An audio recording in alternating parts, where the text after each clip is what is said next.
Hoy there, it's Skyward Shield. Welcome to Football Talks. We are done with Wild Card Weekend. I'm joined by Bill. Say hello, Bill. Hey, hey, hey! So, New England Patriots were on the bye, and there was a surprising turnaround. They are not going to play the Colts as I thought. No, they're playing Baltimore this week. So we'll be talking about that when we get to the picks. Indeed. And as for the heart-wrenching Dallas-Detroit game, Detroit had a 17-7 lead at the half, but then Dallas came back and won the game in controversial fashion, which the final score was, I believe, let's see, making sure, 24-20. yep, 24-20. Detroit could only respond with 3 points. Otherwise, it was 21 points. It was 20. Oh, well, how many points unanswered? It was 2 touchdowns and a field goal, so 17 points unanswered, mostly. And there was well, Bill, should we get into the controversial call now, or should we talk more highlight stuff? I'll start first half. Okay. First half was a good half of football for the Lions. The offense came to play. They were all over Tony Romo on defense, but the offense came to play. They came to play. They were running it down Dallas's throat. They were throwing it down Dallas's throat. Got out to a 14-0 lead. It was really, really amazing.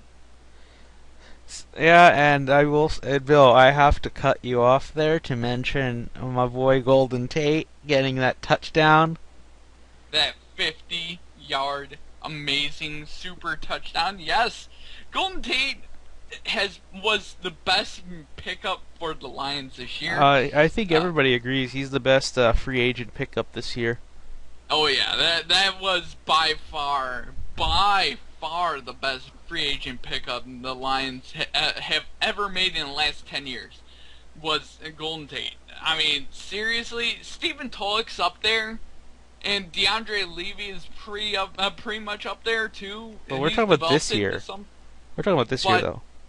Golden Tate being picked up from the world champions, you sort of see what they miss in Seattle with Golden Tate, and that touchdown exemplifies what they gave up. Yeah, because Seattle, we all had doubts in Seattle, which they completely proved us wrong, me especially. So I owe them an apology. They were monstrous on offense because they could run and throw the ball effectively. Now they've lost the ability to throw not so well. All they have is really Doug Baldwin. But they only have not a lot of teams can contain the run because we are a pass exemplary or NFL, if that makes sense. Yeah, I mean, the pass-happy NFL is, if you don't have a good pass defense, you're going to lose. Yeah, You're but going to lose. Seattle is the complete opposite, and that's why they are looking to be the NFC champions again. The thing about Seattle is that they're good on both phases. They're good against both the run and the pass. And they excel more in the the run. They're a run first offense, and really, to any team, if you deal with a run-first offense, you're in a heck of trouble if you aren't already meant to handle that. A good example, look at let's go with the obvious one, Green Bay. Look what happened when they played the Saints. They got wrecked because that defense could not stop. I forget the guy's name. They could not stop him. And then when they played Graham? No, not Jimmy. Jimmy Graham's a tight end. Yeah. They couldn't stop their running back. Oh, Ingram. Yeah, Ingram. They could not stop Ingram, and of course, on the first week, you saw how Green Bay absolutely got manhandled. They got crushed by Seattle. They just got wrecked.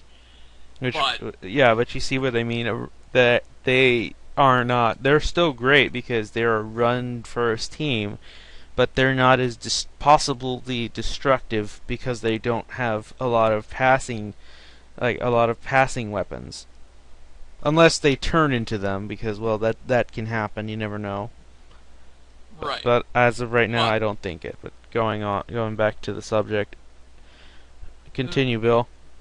the the play that really irked me though in the first half, and it's the play a lot of Dallas fans point to running into the kicker, which was missed. I won't lie, it was missed. I mean, it was one of many missed calls in this game. I know why it was missed. I know why it was missed. Because he landed on 2 feet first. If he didn't land on his feet, then it would have been a call. Exactly, but if he didn't land on his feet, then he would have just been, acting and falling over and doing the thing that I hate, falling down to get a call.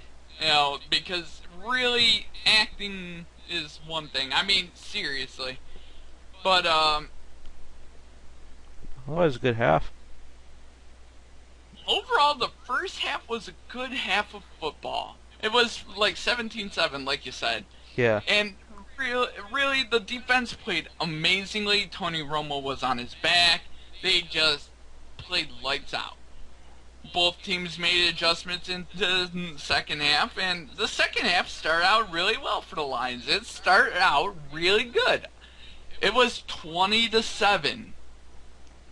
And then the end of the third quarter happened. The end of the third quarter, where it I want to say it was just 20 to 10. Yeah, it was like 20-10. Because Dan Dallas Bailey had gotten missed a field goal once. Yeah, he missed a field goal from like 50 yards. No, after 41. Tony Romo He got a 51-yarder, but he missed the 41, which amazes me because I did not expect that out of Dan Bailey. Right. Because, he's my favorite kicker, but go on. But the end of the third quarter happened. And the end of the third quarter, the thing that killed all momentum for the Lions was the most ridiculously stupid play I've ever seen in my life. And I kind of expect, as a Lions fan, that, when they throw a penalty flag as you're driving down the field, to, they get a pass interference call. They get a pass interference call. It's announced as a pass interference call. And then, for no explainable, believable reason, they pick up the penalty. Now, I know what Dallas fans are going to point to. Oh, there was a running into the kicker penalty. We'll get to that later. Okay. Alright, so, now, if you cancel out those two plays, fine. Go ahead. Alright? They go and score a touchdown. Dallas has all the momentum. The following drive in the fourth quarter has got to be some of the most poorly officiated, god-awful officiating I have ever seen in any professional sport in North America. It reminded me of the garbage calls in the NBA for a guy that got thrown into jail for fixing games in the NBA. Because seriously, those were the worst calls I've ever seen against a football team that have ever been called. Not only was Ndamukong Suh held, not only did Des Bryant run onto the football field while arguing that call on the pass interference and didn't get a penalty for it. Not only did one of our defensive linemen get held and nothing was called while they threw that touchdown pass to beat the Lions.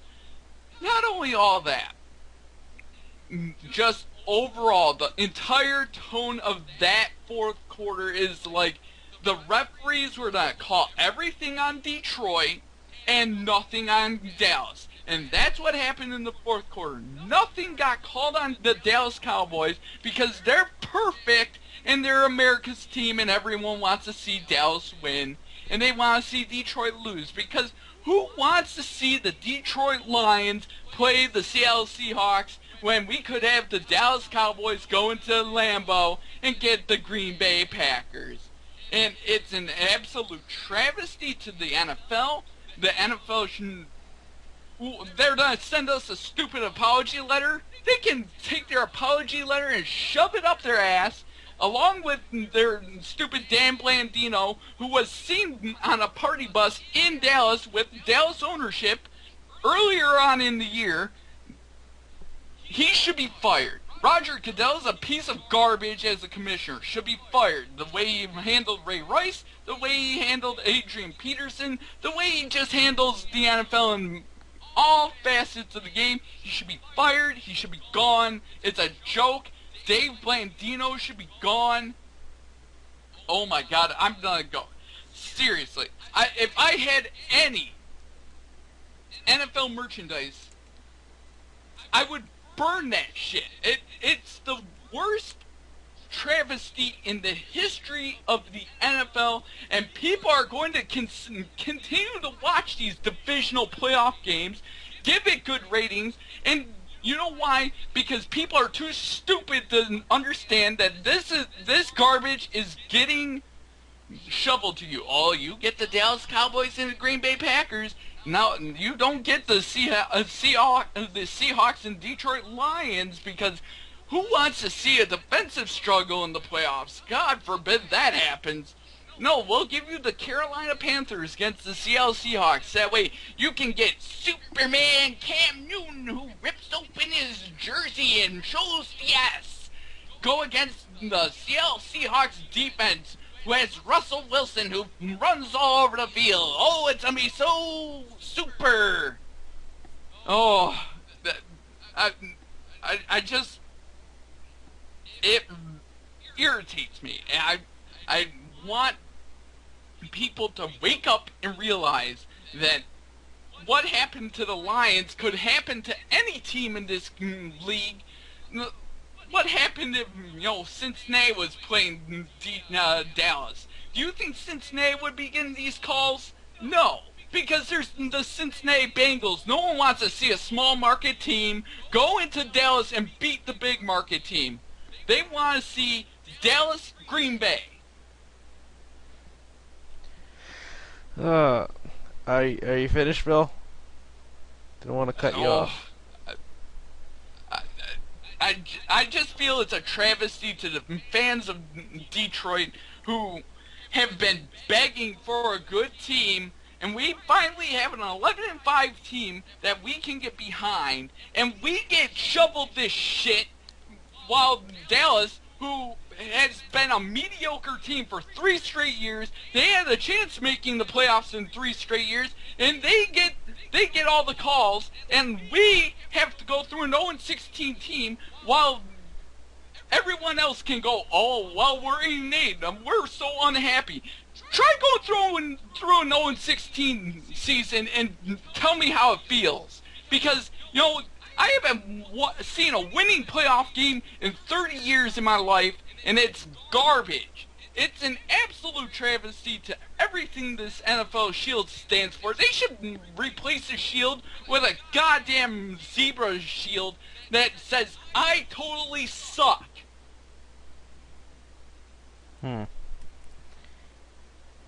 Anything else to say, Bill? I mean, I want to see the NFL's.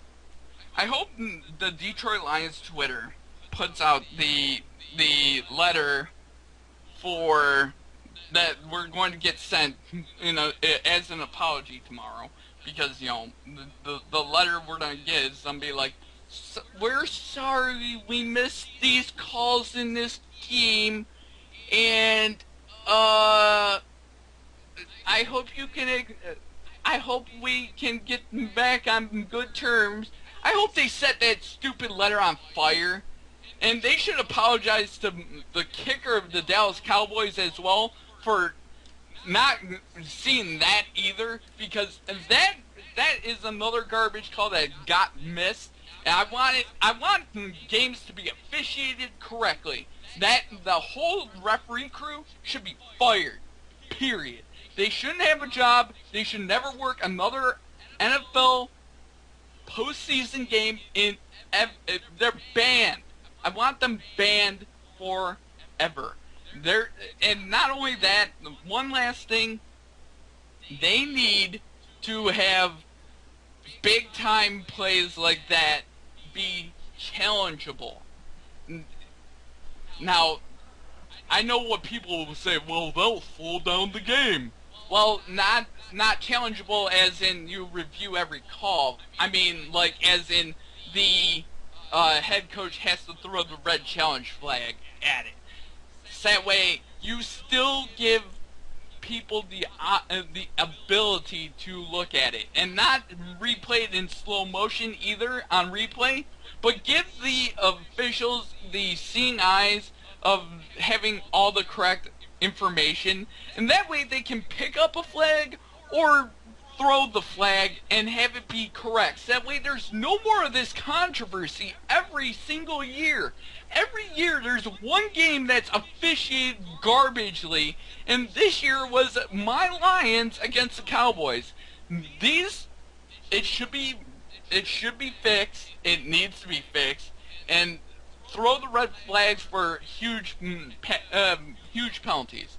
If it's a flag, have it be reviewable, but only by a head coach.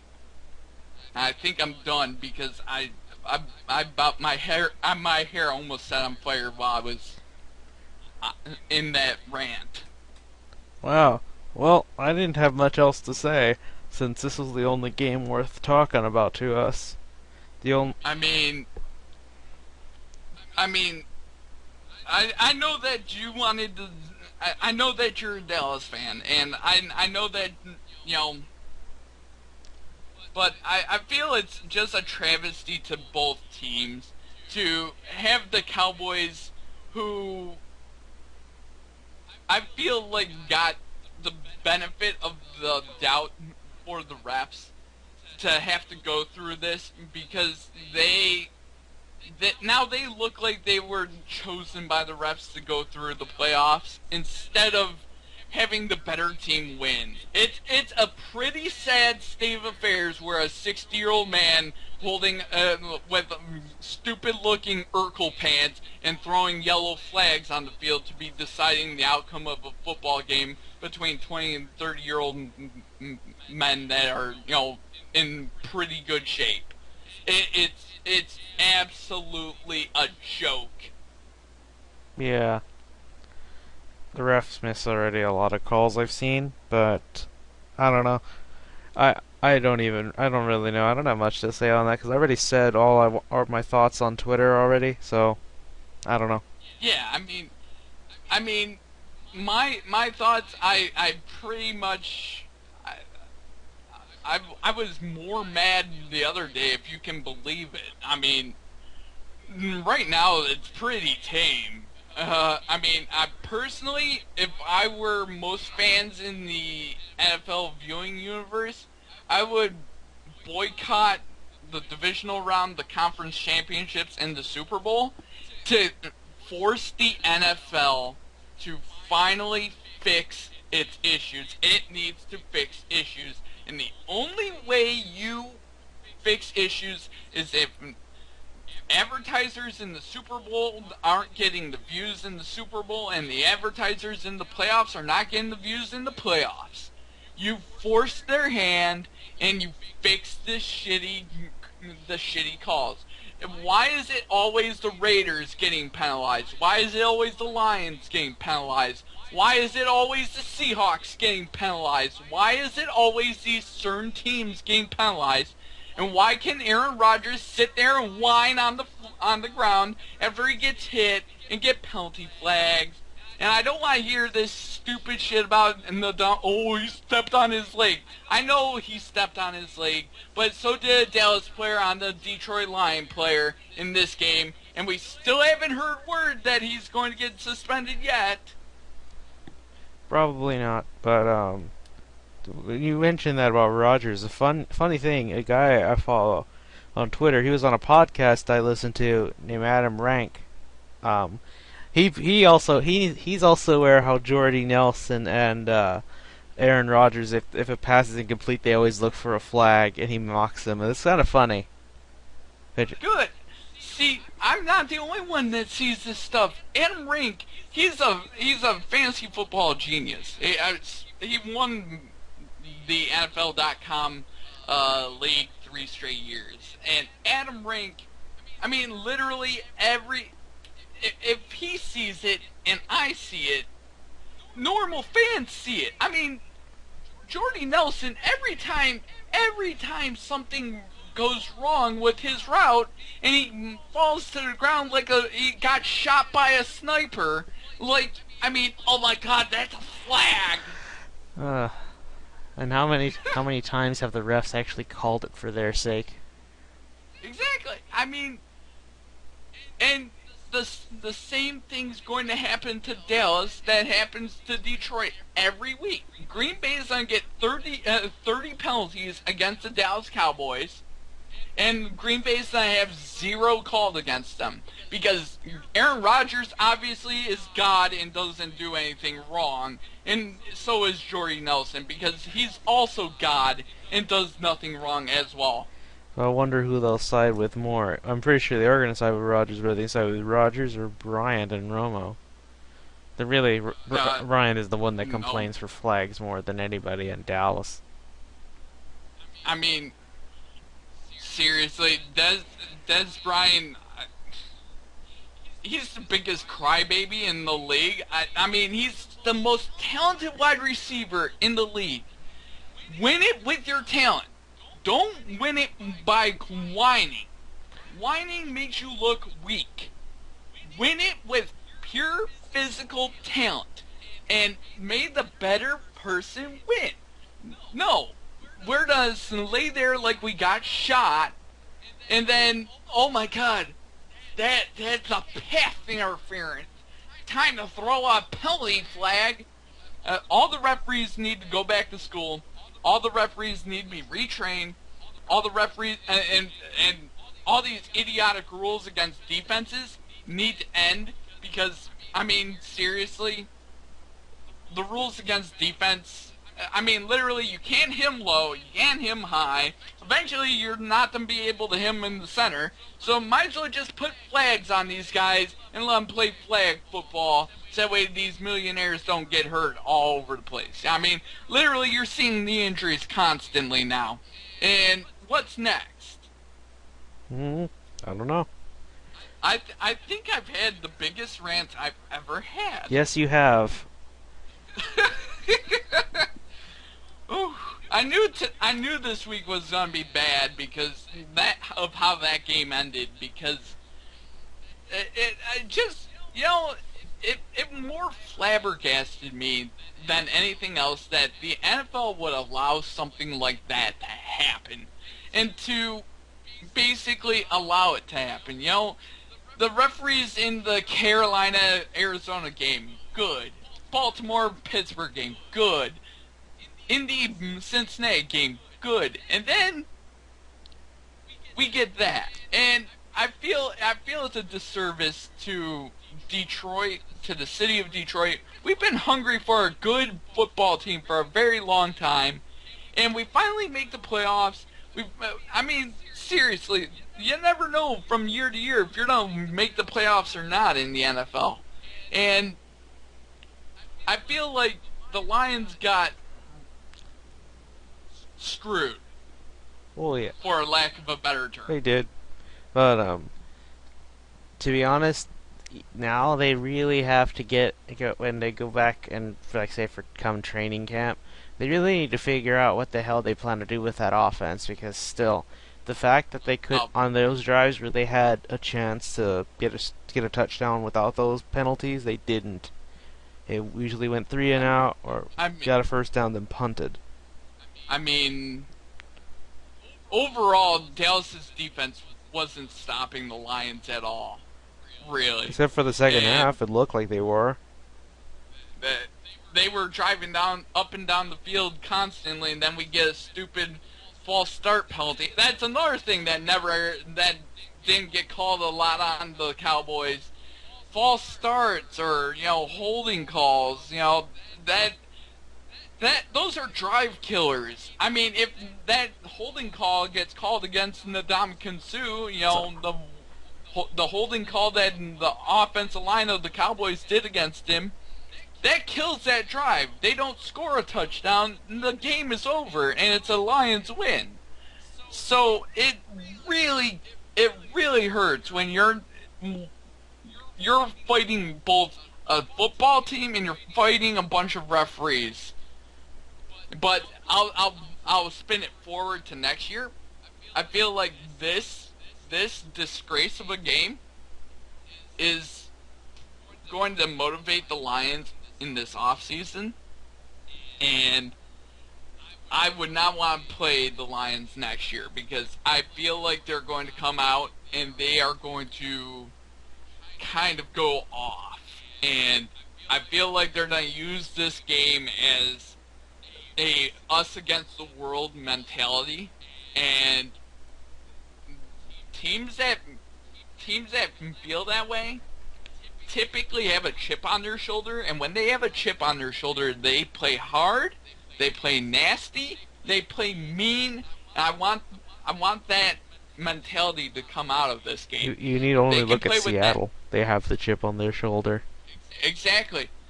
They have the chip on their shoulder. They feel like they've been wrong, and this year might be a disgrace. But just wait until next year. I would not want to be the teams that the Lions face next year. Let's just put it that way.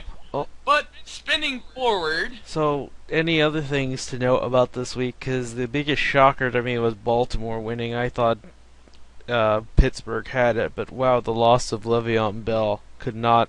It is literally like a game of Jenga, and they lost the most crucial piece to keeping the building afloat. Yeah, Le'Veon Bell was a key piece, but I think what really got exposed in that game was the lack of a Pittsburgh Steelers defense. They were getting everything thrown at them in the kitchen sink, and they couldn't stop it. And Baltimore proves what a Harbaugh coach team can do. I feel like that might be their last win this year, but we'll get to that later. Yep. They've consistently proven it since Flacco has been with the team. They've never lost in the divisional round. They always win one playoff game in the playoffs at the very least. So their streak still rides, but that doesn't mean they're going to the Super Bowl. They met their quota, but I'm putting it this way. Flacco and the Ravens didn't look like a contender for Super Bowl. They looked like they were there and beat a decent team that I don't think they can beat great team. Truly great team. Yeah. Well, who goes on? I don't know.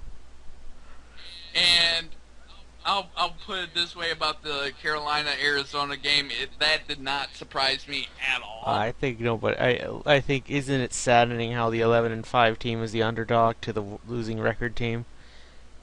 Yeah, and they without Carson Palmer, they're a different team, and they just played bad. Lindley played like garbage. Yeah, and as for the Bengals-Colts game, I slept through that. I thought they were winning when I was asleep.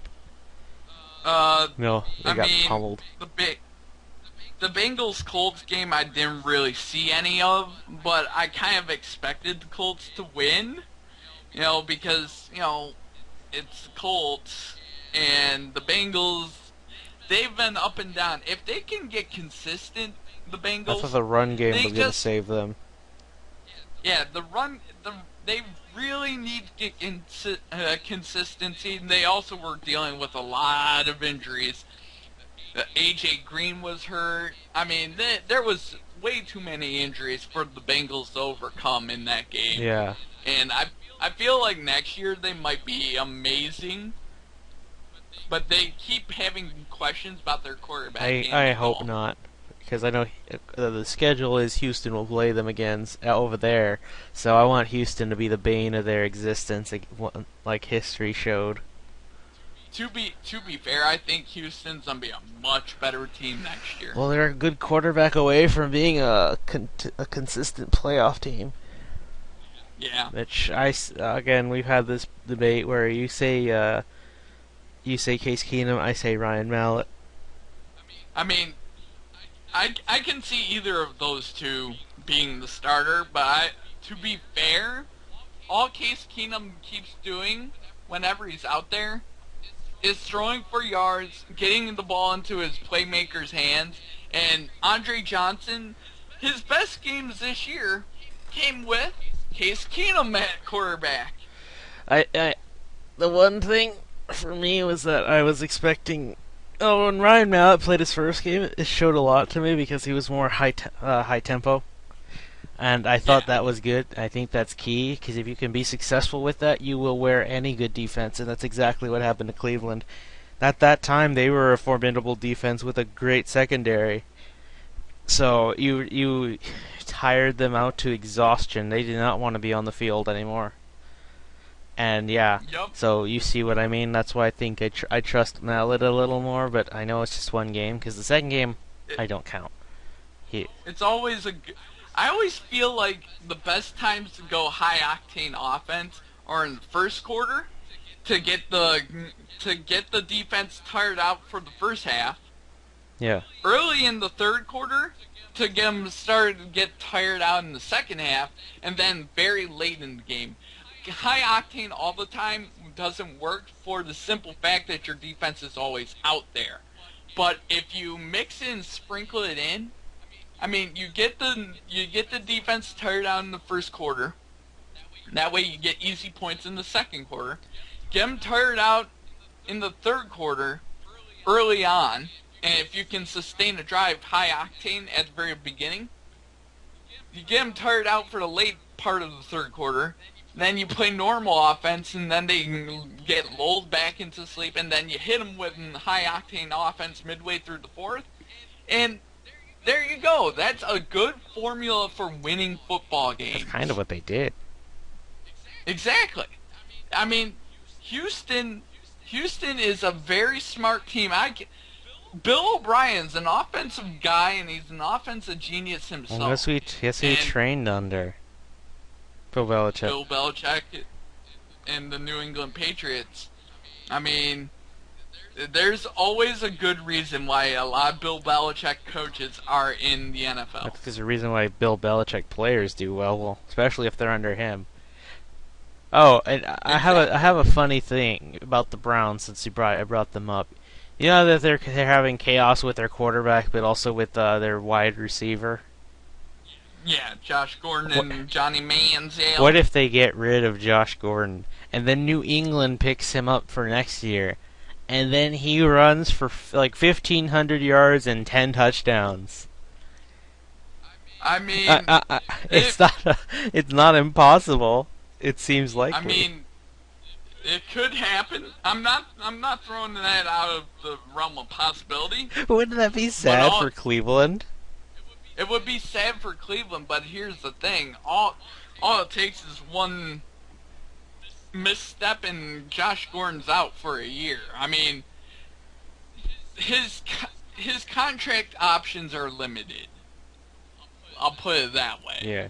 Because literally, you don't know if you're going to be around, and he needs to strain his life out first and foremost. That's the most important thing for him. Football can come second where he plays, but first thing first, he needs to cut off the drugs and just start worrying about making a football team next year. I'm pretty sure he had to have heard how Belichick will ruin you if you mess with him. So, Correct. but if you don't, you guess what? You're gonna be a fucking star. Just look at Jonas Gray was that one hit wonder, which who we miss. But who knows? He might come out in the playoffs and just destroy Baltimore. They have LeGarrette Blunt. So if LeGarrette Blunt's going, I doubt we'll see Jonas Gray. I like Jonas Gray more though, but oh well. Anyway, so what shall we do now, Bill? Shall we move on to the picks? Yeah, let's go on to the picks. Heck yeah! All right, start us off. All right, divisional playoffs round two. Oh well, divisional playoffs are round two. The 4:35 on Saturday, January 10th game. The 4:35. The Baltimore Ravens at the New England Patriots. Oh well, like you said, Baltimore finished up their quota, but I don't think they'll beat the Patriots. Though to be fair, this team has been the Patriots' kryptonite, and I believe the last time they played in the playoffs, that was when the Baltimore Ravens went to the Super Bowl, and I believe that was also in Foxborough. I want to say that was in Foxborough. Yep. So Yep. it's not out of the realm of possibility for Baltimore to do it again. But there's just something different about this Patriots team. We all know they always make the playoffs. We all know they secure their division. But there's just something different about this, and I don't see this momentum stopping. As well as the Baltimore Ravens defense is, I think the Patriots will take care of business, and I still pray that Jonas Gray will run over the Baltimore Ravens. I feel the New England defense is better than anyone gives them credit for. The New England defense is really good, and they don't really have any wide receiving threats besides Steve Smith to really worry about. I mean, Torrey Smith maybe, but really the running game you gotta shut that down. But the Patriots take away their best thing that they do. The best thing that they do is run the football with Forsett. He will be taken out of the game. Yep. They have a lockdown corner on Steve Smith or Torrey Smith or whoever they want to put him on. I feel the Patriots will defeat the Baltimore Ravens at home. You know, you know what? You put it like that. You made me remember. What if they're just going to take a page out of Bill O'Brien's game plan for this team? Yeah, I mean, the Ravens are not exactly good at covering the pass, so they also attack what you're not good at doing, and for the Ravens, that's pass. They have a shit secondary. defense. It's amazing, Roethlisberger. Oh, I know why. I remember. I was hearing about this. That when they were going to pass, they always put an extra safety to put tight coverage, which is why Roethlisberger had trouble throwing the ball. Now I remember why. Yep. I don't think they get away with that either. Nope. You have Julian Edelman, you got Gronk. Shane Vereen coming out of the backfield, you got Brandon LaFell, you got Gronk. Who are you going to cover? The biggest threat's obviously Gronk, but yeah. And I mean, good luck. so next game, Bill. Next game, the 8 o'clock game, Carolina Panthers at, which should be the Detroit Lions, but Carolina Panthers at Seattle Seahawks. Panthers had a good run, but I don't think they could beat Seattle in their superb defense. It's not going to be like the last time they played, where the last time the score was, let's see, 9-13, Seattle won. I think it's going to be more high scoring. I can see this going 31-20. But like I said, Seattle wins. I feel that Seattle's going to choke the Panthers right off, and they're going to stomp them. I feel this game could be a blowout in the making, like 35-3 or something like that. The Seahawks are just that good, and the Panthers, while they won the division for the first time the division's been won back-to-back ever, they're not even in the same league as the Seattle Seahawks. Yeah. They're in no way going to beat them. Seahawks. All right, next game, the one you won't like. the Fox game, the 1 o'clock game, the Dallas Cowboys at the Green Bay Packers. The best home team versus one of the best home teams, because really it could be Seattle, but that's because they lost to Dallas. So the best home team versus the best road team should be interesting. I say Dallas because they excel at clock management, and considering how crap Green Bay's defense is against the run, I don't care who's running, Murray or Randall. I think they'll run over the Green Bay defense, exhausting them, and this is going to feel like a Dallas game. I have Dallas winning in a 30-21 game. I have a few thoughts. This game is going to be high scoring. Dallas is going to have more penalties than points. They are going to have at least 16 penalty flags against them for like 155 yards. Green Bay's I have like 2 penalties for 10 yards. Dallas will get what Detroit typically gets with the Green Bay Packers. Jordy Nelson will be on the ground at least 2 or 3 times in this game, begging for penalties. Rodgers gonna get sacked too and ask for one. And he'll get them. Aaron Rodgers will faint like he's been shot got his leg shot, and he will get a roughing the passer penalty. And the Packers are going to annihilate the Cowboys like 41-10. They said this was a high-scoring game for both sides. I said high-scoring game. I didn't say for both sides. I feel like the Packers are going to. Aaron Rodgers is just playing on a different level, and you've got one of the worst defenses going against them. And the difference between their ranks is not that far apart. Dallas is ranked 19th in defense, while Green Bay is ranked 15th. And most the ranks are kind of ambiguous because really it all depends how long your defense is out there to have yards racked up against you. And Dallas's defense hasn't been out there long enough to have a lot of yards racked up against them because they've controlled the clock a lot. It doesn't take a lot for the Packers to get going. You have one of the best quarterbacks in the league. This is no easy game for the Cowboys. This is a 350-yard performance for Aaron Rodgers, staring him in the face. I hope not. In this week, it has all the feelings I really want the cheeseheads. I want the Green Bay fan base to go through so much despair.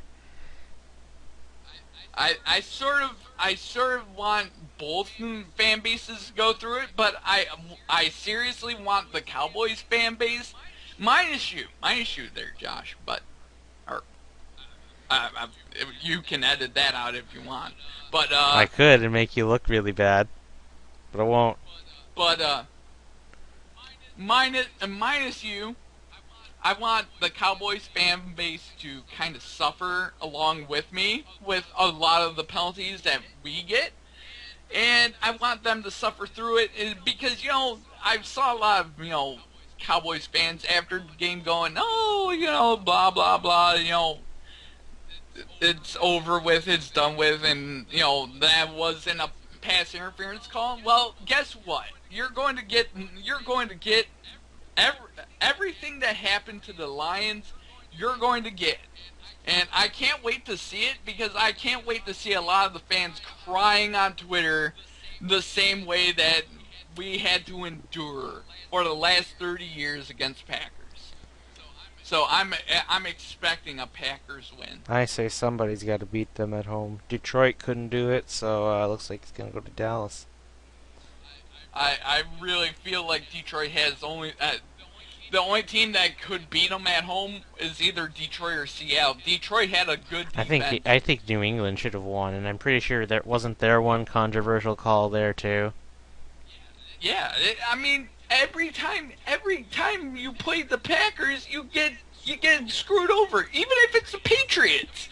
Literally, if you watch that Patriots-Packers game, I mean, literally, Jordy Nelson is like, "Oh my God, Darrell Revis is hurting me." I mean, seriously, he acts like he's Yeah, Gumby. and then when Green Bay won, this is why I said I hate the Packers fan base. Look at how we absolutely dominated the Patriots, the guys who won so many Super Bowls. They dominated the Patriots by winning 26 to Yeah, 21. The that's a total score, big domination.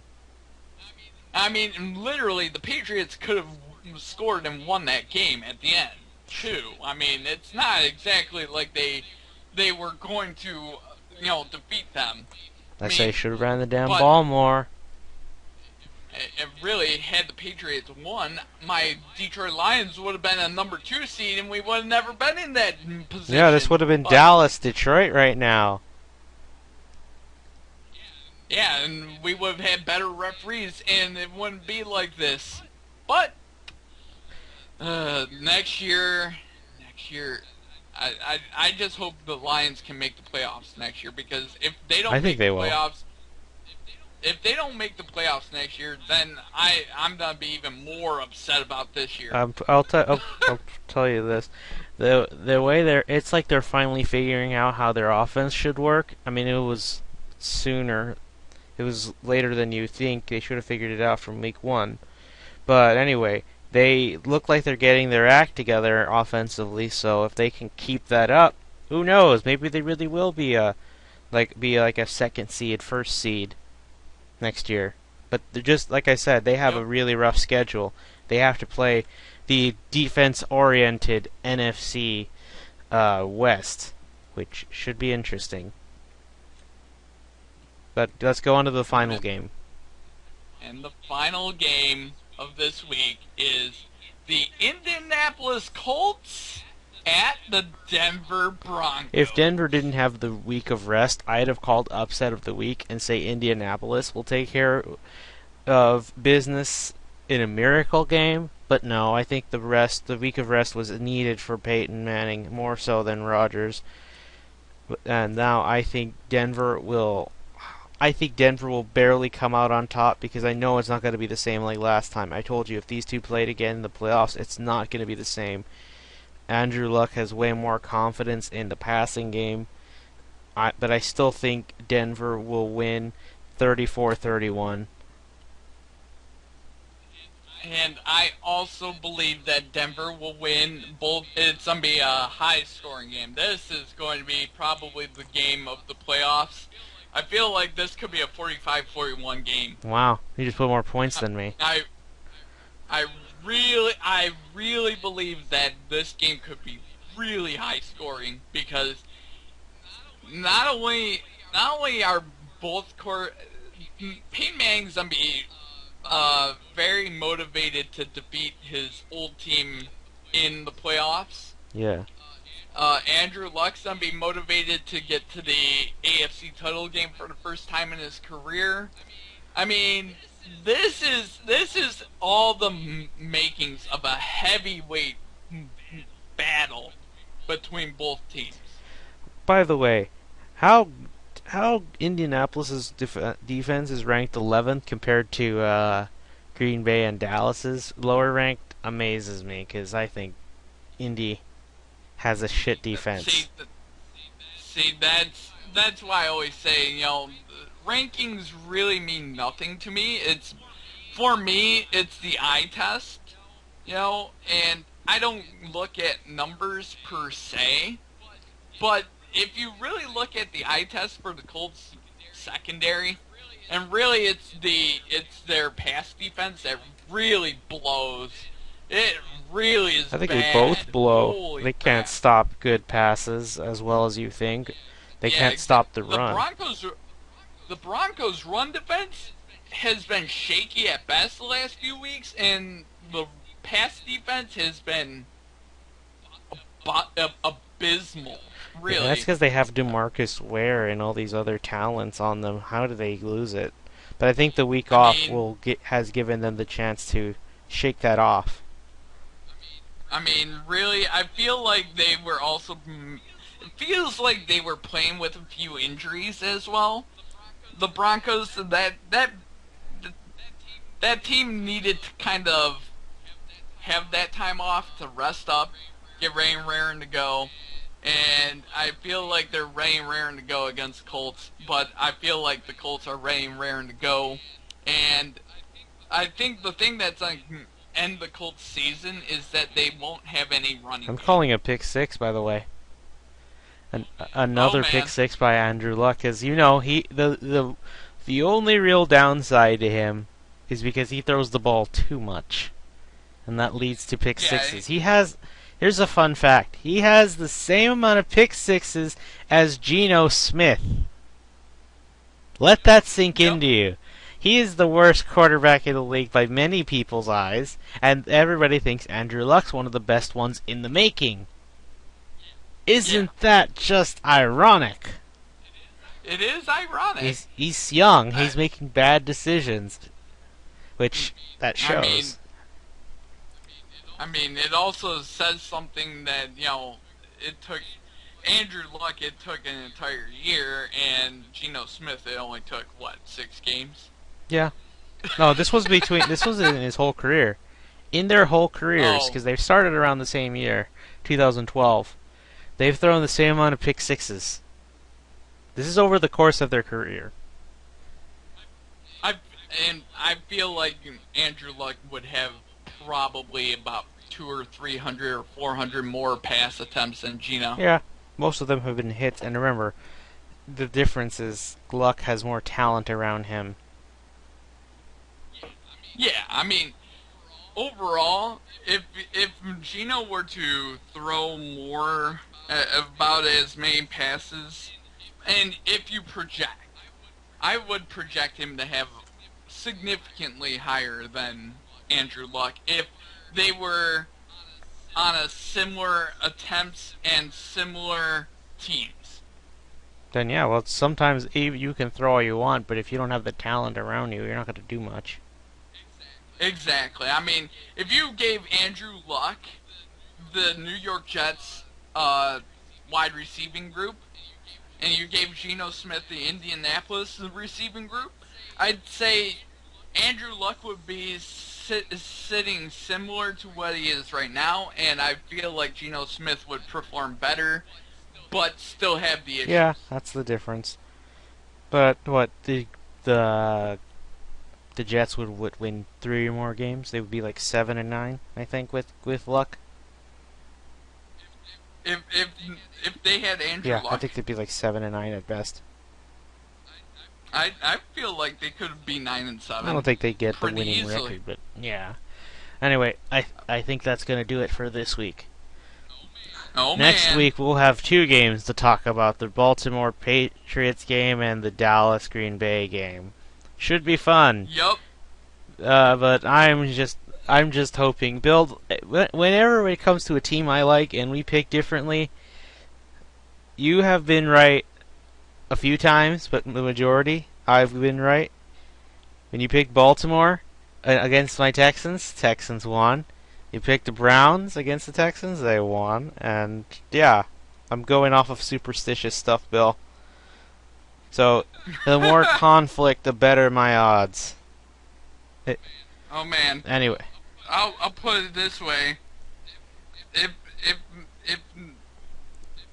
if that last game wasn't called so badly in Green Bay's favor against the Lions, and we didn't have to play Green Bay every time in Green Bay in Week 17, and they would actually have to come and play in Detroit, it would be a whole different playoff scenario right now. I'm pretty sure, though, the next final game you're going to have is Chicago, because I'm noticing a revolving trend.